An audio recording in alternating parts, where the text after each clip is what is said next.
I will now tell you in simple terms what a 51% attack is, its definition, who's at risk, example, and cost. Now, a 51% attack is when a single entity or a group of entities gain control of more than half of the computing power or hash rate of a blockchain network. This is for crypto traders. But then again, crypto has now become mainstream, so you might as well get to know this. The majority control allow them to manipulate transactions and potentially disrupt the normal functioning of the network. Here's a simple breakdown. A definition: a 51% attack occurs when someone controls over 50% of the computing power in a blockchain network, enabling them to manipulate transactions and potentially undermine the network security.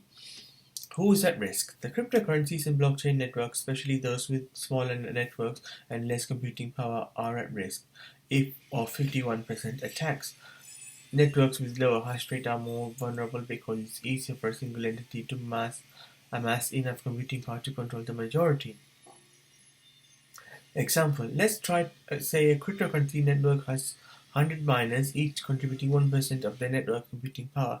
If one entity gains control of 51 or more of those miners, they could potentially control the majority of the network and manipulate transactions, such as double spending coins.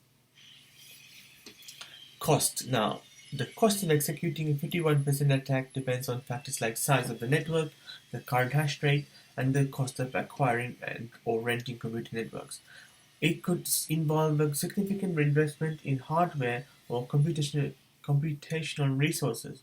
However, the potential gains from manipulating transactions or disrupting the network might outweigh the costs for some attackers.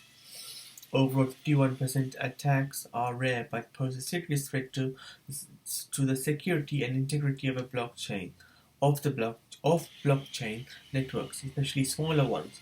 Developers and users of these networks are of Developers and users of these networks often implement measures to mitigate the risk of such attacks, such as increasing the network's hash rate or implementing consensus mechanisms that make it harder for a single entity to gain majority control. Now, if you find this useful, you know what to do. If you find it useful, how about hitting the like button? Thank you. Take care.